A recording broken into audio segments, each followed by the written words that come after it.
Before we begin, if this space has ever spoken to you, if you've ever felt seen here, if something in these conversations has helped you soften, reflect, or return to yourself, I invite you to stay connected. Take a moment to subscribe, share this episode with someone who may need it, and if you feel led, share your own story of your growth, your healing, and your becoming.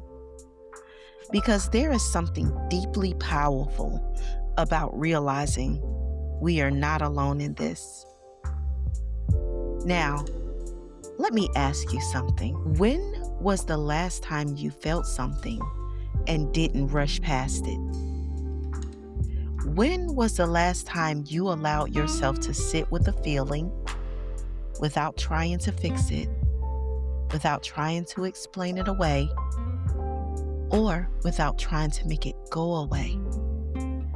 Or have you gotten so used to not feeling that you don't notice what's missing anymore?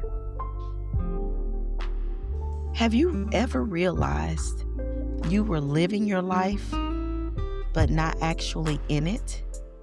Like your body is here, but your mind is somewhere else. And something inside of you went quiet. Sometimes we don't disconnect from our feelings by choice. We learn to. And often we learn early. There were moments in my childhood where expressing other than happiness, it didn't quite have a place to land. If I was sad, it needed to pass quickly. If I was upset, it was often too much or made someone uncomfortable. If I felt something deeply, there wasn't always a space to sit in it. And I want to be clear, I don't share this to place blame on anyone. My mother did the best she could with what she had. She loved me in the capacity that she could, and there are times when she actually cared for me.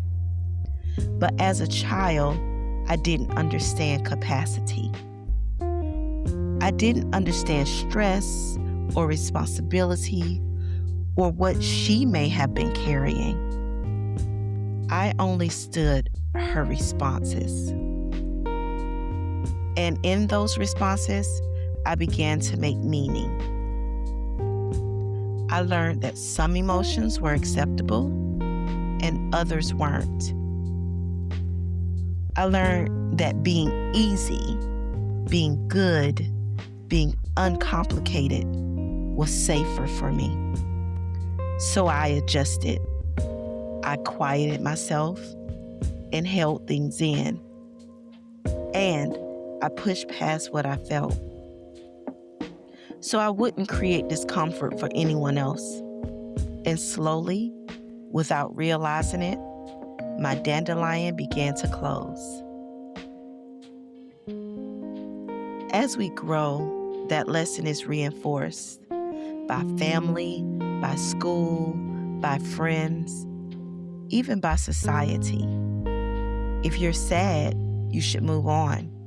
If you're angry, calm down. If you're overwhelmed, be grateful. So we learn to function and show up, and we even learn how to perform. But we don't always learn how to feel. And there's a difference.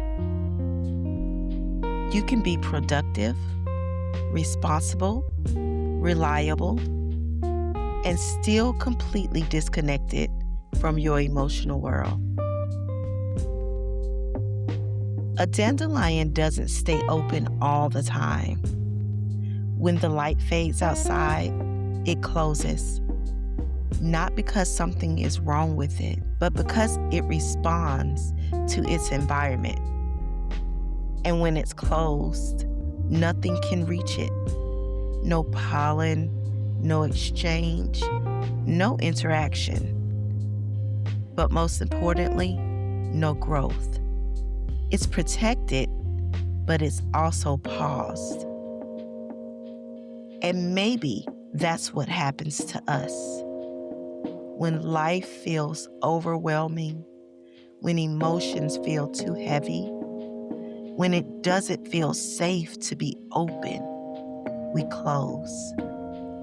Not because we are broken, but because we are trying to survive. But when we stay closed, it doesn't just affect how we respond to pain. It changes how we experience life. There was a time when feeling came naturally. As children, we feel everything. Those moments when something is beautiful, when something touches you deeply, when you witness something kind or meaningful, or maybe even painful. You feel that in your body, like a wave, a warmth, a softness. Those quiet little tingles, those goosebumps that remind you that you're alive, that you're connected, that you're present.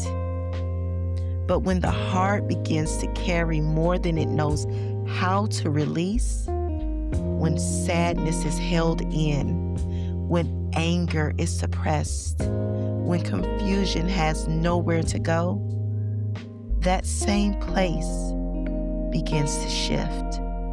Not all at once, but slowly. The weight builds, layer by layer. And some of that heart that once felt everything so freely begins to protect itself. Those moments of feeling become less frequent, less accessible, less familiar, until one day you realize something has changed. You're still living, still moving, still functioning, but you don't feel life the same way anymore. Not because you lost the ability to feel, but because your heart has been holding too much for way too long. And when we don't allow ourselves to feel, those feelings don't disappear. They stay, they wait, and eventually they find a way out. And not always gently. Sometimes it shows up in frustration that doesn't match the moment, or in reactions that feel bigger than what's happening, or in words we wish we could take back, and sometimes in ways that hurt the people around us. What we don't process, we project. And the pain that we don't allow ourselves to feel doesn't just stay within us, it moves through us. I've seen this all too many times. And maybe I've been this mother where your little boy is having feelings that are not considered manly. And you've told them to man up when he cries or to be strong. Told that his feelings are too much or not appropriate. So he learns not how to process his emotions, but how to suppress them. And as he grows, those emotions don't disappear. They change form. They come out as anger or control or reactions that feel bigger than the moment. I also notice in a lot of men's friendships that men often deter each other from feeling things that they deem as feminine, such as love. If a man tells his friends that he's in love, he's considered a simp or soft or even henpecked.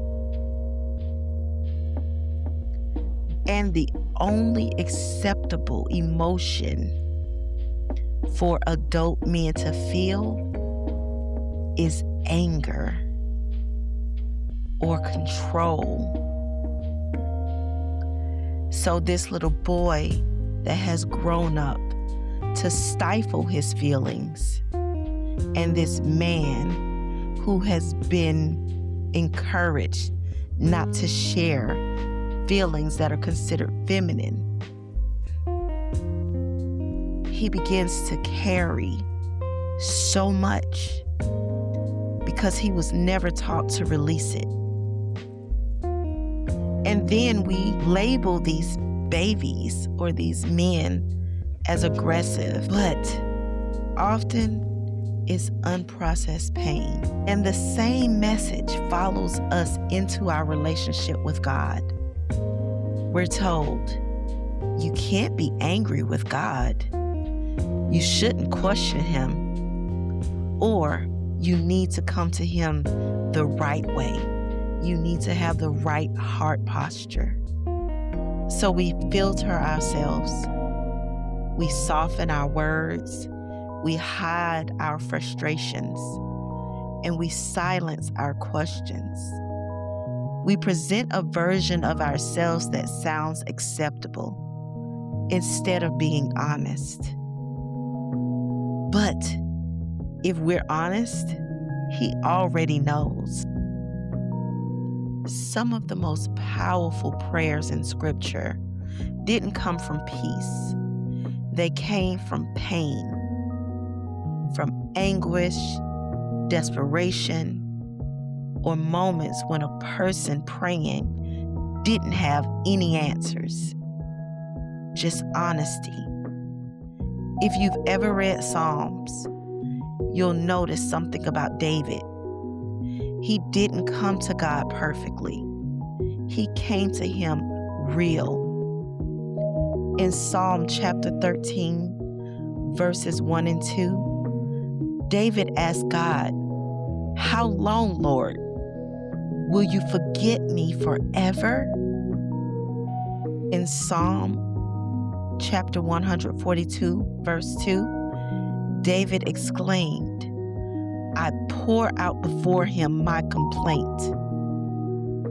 And in Psalms chapter 6, verse 6, David says, "I am worn out from my groaning." David was afraid. He was angry. He felt guilt. He made mistakes. He hurt others and was hurt by others. And yet, his relationship with God remained solid. God even said David was a man after his own heart. Not because David was perfect, but because he was honest. He didn't lose connection with God through his emotions. He deepened it. And you don't have to be perfect to go to God. You don't have to have the right words. You don't have to fix your feelings first. You don't have to have a certain heart posture. You are allowed to feel, to honor those feelings, and sit with them, to understand them, and then to bring them to God. And that's where healing begins. Not in suppression or pretending, but in truth. The dandelion doesn't open in the dark. It waits. And when light touches it, it opens. Fully, bright, available. Not forcing itself, not striving, just responding to the light. And maybe that light is God. Not distant, not waiting for you to get it right, but present, meeting you in your truth.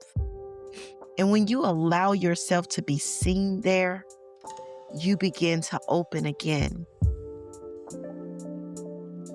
So maybe this isn't about becoming someone new. Maybe it's about returning to your feelings, your truth, and your connection to God, and allowing yourself to be present in your own life again. If this spoke to you, take the time to subscribe, rate, and share this podcast.